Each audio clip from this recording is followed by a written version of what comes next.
Thanks so much, Raj.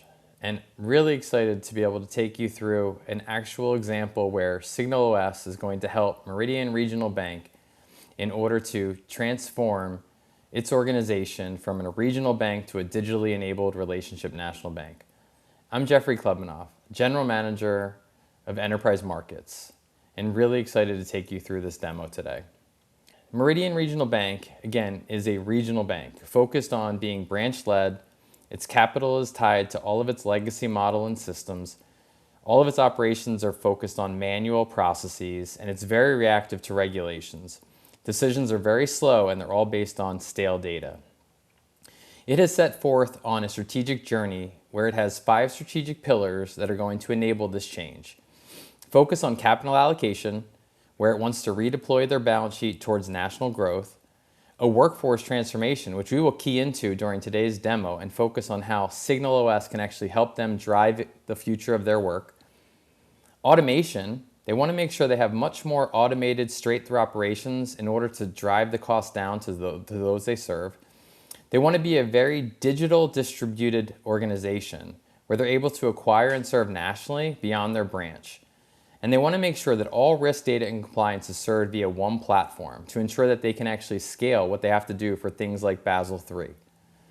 Tomorrow, this bank, after they do all of these things, they'll make sure their capital is redeployed to growth, they'll have real-time operations, and all risk will be within the guardrails.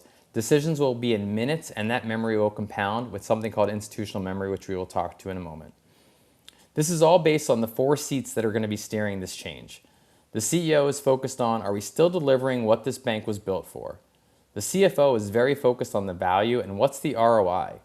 The CTO is focused on what do we automate and what does it actually cost to automate? And the CHRO, who owns the people strategy, is looking for the optimal workforce to enable this change. Now I'm going to take you actually into the platform so we can see it at work. This is the Workforce Signal application. We're at step 1. So the first thing that every organization needs to do as it pertains to driving transformation is set the plan. We need to make sure we are focused on what we're assuming and also understand how those assumptions play into what you're actually going to be moving forward on. In this situation, we've loaded a couple of different documents. So we have the Workforce 3-year plan and we have a headcount glide path. So those are the 2 pieces of information that are critical as the assumptions are decided on in order to set the plan. The SignalOS reads the plan for things that we often take for granted, things like timelines, things like market conditions, internal capacity, and it actually converts those into watch items that the Signal operating system will be focused on. Some of the assumptions that we're focused on here are there's a regulatory window that is focused on 36 months, reskilling, and we can change this, but in this instance we're saying can take up to 5 months. You can hire how many risk engineers that are necessary in this instance by the end of quarter 2. So this is something that they need in order to have a more risk-enabled workforce. There's also a cost to the AI automation. This is really important because as you'll see as we go through this demo, a lot of times as companies are thinking about the future of work, they're not always thinking about what the cost of automation is. They're very focused on, hey, if I automate, I can remove staff. And what they don't often balance is what was the cost of the headcount as opposed to what's the ultimate cost as it pertains to the storage cost, the compute cost, and the different tokens that you're going to actually have to pay for once you automate. Another assumption is, and this is a critical one, the workforce cost has to stay within the budget. And they also want to make sure that any attribution, especially the most regrettable one, stays under 8%. So once this gets set and all of these are confirmed, we actually move forward with setting the plan.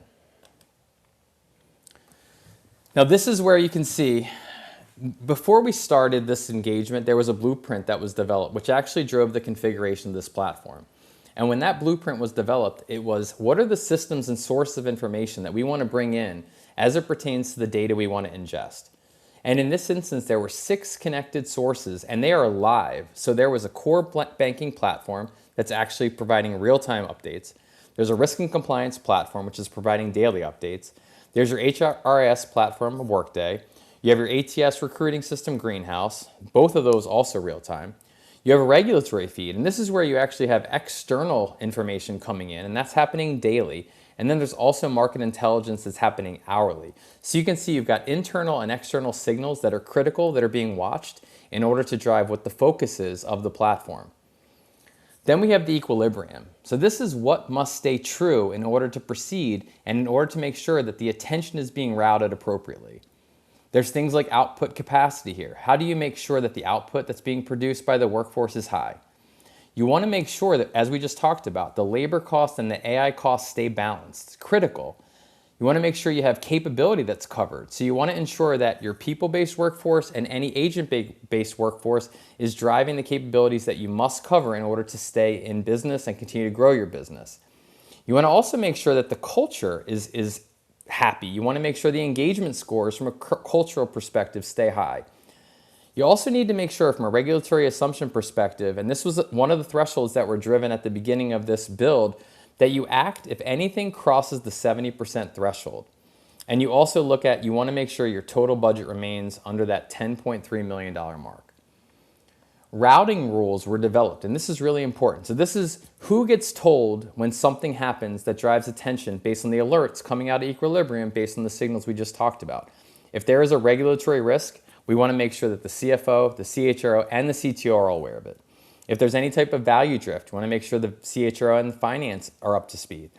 If there's a balance breach, right, in this instance where you've got AI that's costing more than a labor cost, you want to ensure the CFO knows about that because you may need to decide, do you stop the automation? Do you think about what you're doing from a workforce perspective? Decisions need to be made. You want to make sure if there's any hiring SLA breach that your TA operations team, so your talent acquisition team, is notified within 48 hours. And then you also want to make sure if there's any adverse impact, compliance is made aware. And what you can see here is how each of the different levers that you want to drive to actually drive the different outputs and outcomes we just talked about can be moved. So you can look at things like adjusting your hiring pace. You can basically go to a hiring freeze and you can see what that does as far as the labor and AI balance. Or you can expand that and you can see that that ultimately changes. You can see the output capacity grows. You can see that the culture grows because the culture is happy because there's a higher hiring pace of full-time employees. You can do the same thing with reskilling, right? So I'm investing more in my people. People are happier, output of capacity. If I lower this is what actually starts to impact some of my engagement and culture scores. There's also the labor and people cost. Again, you can look at this and say, hey, we're going to go below. What you see here is if we're reducing the amount of people, this is where the engagement as well as the labor and AI balance starts to get in the red. So these are all things that you can kind of move to see the impact of how these levers ultimately get impacted. So now we want to start watching. So what's happened here is, so we've set the plan. We've put forth what we're going to do as far as what our annualized plan was for our workforce. We've been watching for 3 months. And what happened here was something happened. There were lines that were crossed. We actually are seeing from a regulatory signals perspective, you actually have 2 of those signals that are going over and above that 70% threshold we just talked about. What this is telling you is we have to actually act. Something has to happen. And now you can see the 5 signals that are actually driving what's happening here. And so it's actually telling you which signals are the ones you need to focus on. So when you look through the 5 signals on the right, so the Federal Reserve Basel III reproposal, opt-out is eliminated for banks at 100 billion plus. So that's at 21% plus. So that's not an issue as it pertains to your equilibrium, what you need to focus on. The Senate Banking Committee testimony, the bipartisan support for accelerated timeline, also coming out of C-SPAN, transcript externally, is also at 14% in the good.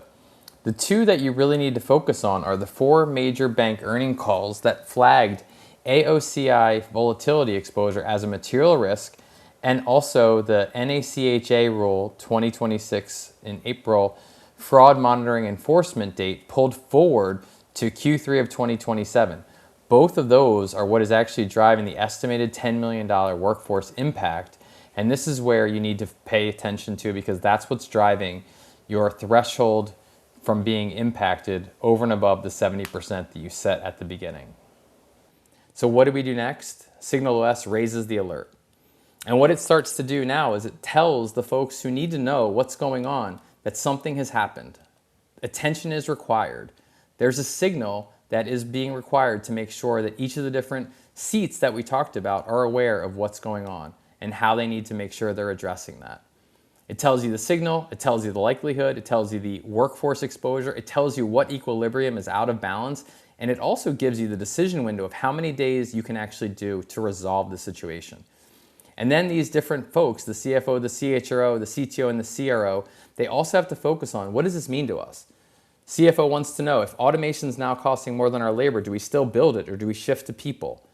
The CHRO says, can we reskill the risk analysts in 12 months? Well, what do we do from a contingent perspective if we can't? The CTO is looking and saying, what technology do we need to change first to actually address these risks? And the CHRO, the Chief Risk Officer, is saying, what's the penalty exposure if we miss the enforcement window? So then we convene the room of folks that actually need to be involved in these decisions. So this is where we get to see if SignalOS, again, the scenario, the synopsis. After 12 weeks, we had the assumption there's something that was broken as it pertained to the AI forward mix, and it's actually showing that automation is costing more than the labor it was meant to replace. So there's 3 ways to respond to this. And this is what SignalOS is providing you. SignalOS is saying, well, you could build the automation anyway.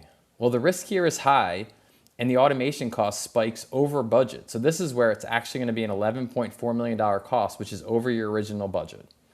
Option C, we could outsource the automation. Now in this instance, you would have a lower cost, but the ACH penalty tail is even bigger that could then now offset your budget because you have the potential to have another $3.2 million exposure, which again puts you in the red of something that could be an issue. Option B is what's recommended by SignalOS, and this is where it's recommending rebalance the labor and reskill. There's moderate risk on this one. The cost is right in line, but it does depend on the reskilling speed. So there's questions that are going to be asked here. So the CFO is asking, why do we trust the 78%? We've been wrong on regulatory timing before. We've already committed to the AI build. Why pivot now? SignalOS is going to weigh in and actually tell you, well, the 3 independent reads point the same way. The Fed reproposal text, the bipartisan Senate testimony, and the prediction market at 78%. In March, they disagreed. That's why it's sat at 20%. They've now converged. On the pivot, the AI build's cost advantage was the entire premise. At the 12-month horizon, that advantage is gone. Rushing it costs more than people would, so the sunk cost isn't the reason to keep over-automating. The cheaper path now runs through labor. So SignalOS is actually providing the answer to the CFO based on the question it's asking. The CFO now is saying, fine, on a cost perspective, it does look like it's the cheapest and it keeps the build off our books, but what's the actual penalty? And again, this is where it lays out. SignalOS tells you what that estimated window is. So it's really showing you, as I just mentioned, there's an 11.4 million if you have that highest base risk scenario of that penalty. The CHRO is in agreement that option B is the right direction, but the reskilling assumption is off. Our real risk domain upskilling time is 10 months. So if the cohort slips, we lose the buffer. Can we rerun it at 10 months? SignalOS will make sure that you understand what this means. This means now the cost does move to 10.1 million. So it is a little bit over the budget. The suggestion actually now SignalOS gives you is to do a front loading of the 60-person cohort into the first 1 to 4 months. This is a way that, again, SignalOS is addressing that miss, and it's also saying, why don't we dial back automation spend to where it still pays? So SignalOS is basically reasoning with these C-level folks on the best way to address their concerns. The CTO now comes in. This is where he's also saying that the build order works. To automate the Basel risk engine, that's the longest build, but it still pays for itself. The ACH stays with people and the consulting firm rather than a rushed automation push. The right work to each side of the mix. SignalOS says, yep, that's exactly right. We're going to record this decision. We're going to update the workforce plan. We're going to rebalance toward labor. So basically, in this instance, we're saying it's a $10.1 million decision. We avoid the regulatory exposure. We stay within budget. We also save this to memory. So this is where that institutional memory comes in and the clock restarts. So this is what we've seen. SignalOS actually helped in a 47-minute time period of making a decision that at times would take weeks potentially to make. To get you to your optimal dollar amount, it's showing you where the outcomes were within the band. It's showing you the likelihood at the alert. It's showing you will have no compliance breaches if you focus on this. Historically, a dashboard will tell you it broke, whereas with SignalOS, in this instance, it's showing you an operating system kept us whole. Thanks so much and hope you enjoyed the demo of our SignalOS platform.